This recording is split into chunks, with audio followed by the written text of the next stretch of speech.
क्या ऐसा मुमकिन है कि कोई संस्था, कोई मजहबी संस्था या कोई निजी संस्था ये चाह ले कि कल से हम बाजार में बिकने वाली हर चीज को का सर्टिफिकेशन करेंगे, उसको सर्टिफाइड करेंगे, उस पर मोहर लगाएंगे अपनी? क्या ऐसा संभव है? क्या ऐसा अधिकार किसी को है? नहीं ना। ये अधिकार सिर्फ राज्य के पास है, स्टेट के पास, यानी सरकार के पास, तंत्र के पास।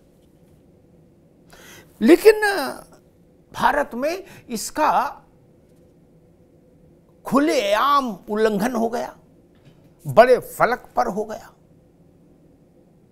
और केवल उल्लंघन नहीं हुआ, उस उल्लंघन में इतने पेचोखम आ गए कि सुरक्षा को भी खतरा पैदा होने लगा।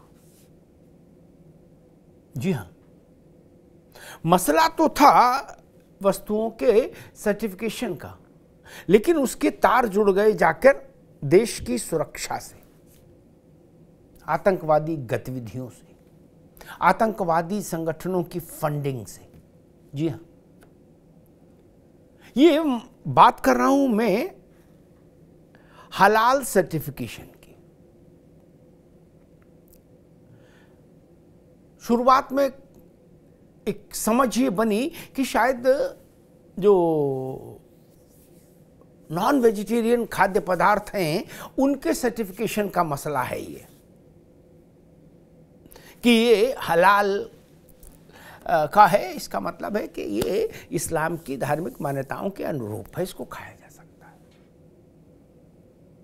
लेकिन धीरे धीरे वो चलते चलते बोतल बंद पानी तक आ गया। अब बताइए, पानी में क्या हलाल और गैर हलाल? फिर दवा में चला गया, फार्मा में, फिर सौंदर्य प्रसाधनों में आ गया, और हजारों करोड़ का एक समानांतर आर्थिक तंत्र विकसित हो गया। कंपनियों को तो अपना माल बेचना है, तो उनकी ओर से कोई प्रतिरोध का या इनकार का प्रश्न नहीं था। होड़ लग गई कंपनियों में प्रमाणन कराने की, अपनी वस्तु को सर्टिफाइड कराने की। और जमायते उलेमा हिंद जैसी कुछ संस्थाओं ने, कुछ कंपनियों ने इस काम को शुरू कर दिया कि भाई हम करेंगे, और मुस्लिम देशों में माल आपका तभी जाएगा और तभी बिकेगा, तभी स्वीकार्य होगा जब हलाल की मोहर लगी होगी, हलाल सर्टिफिकेशन की। तो मुस्लिम देशों के एंगल जुड़ गया इसमें। अब जिसको माल बेचना है दुनिया भर में, वो तो कहता था भाई ठीक है, विदेश भी नहीं जा पाएगा और यहां भी नहीं बिकने देंगे ये, तो चलो इनको पैसा दो, 1000, 2000, 5000, 10,000 और एक सर्टिफिकेट लो। फिर उसका रिन्यूअल होता था तो फिर फीस लगती थी। यानी एक पैरेलल अर्थव्यवस्था शुरू हो गई हलाल सर्टिफिकेशन के नाम पर।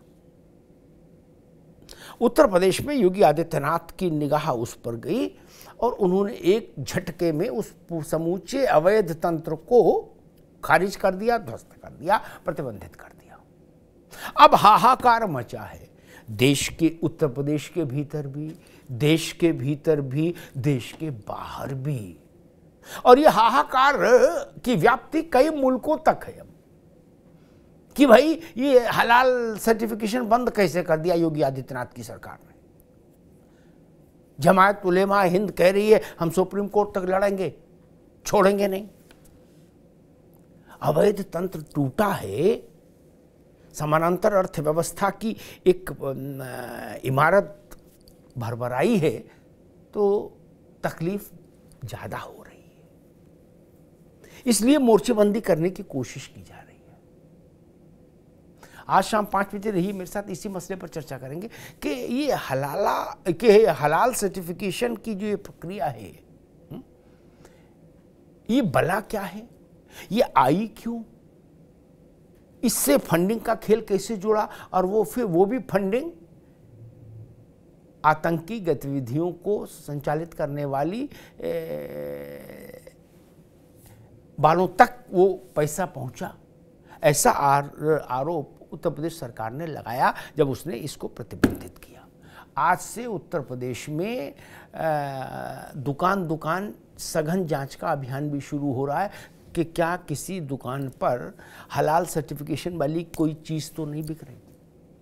इसलिए अब आमने सामने की टक्कर हो रही है। आज शाम 5 बजे रहिए मेरे साथ, इसी पर चर्चा करेंगे। धन्यवाद।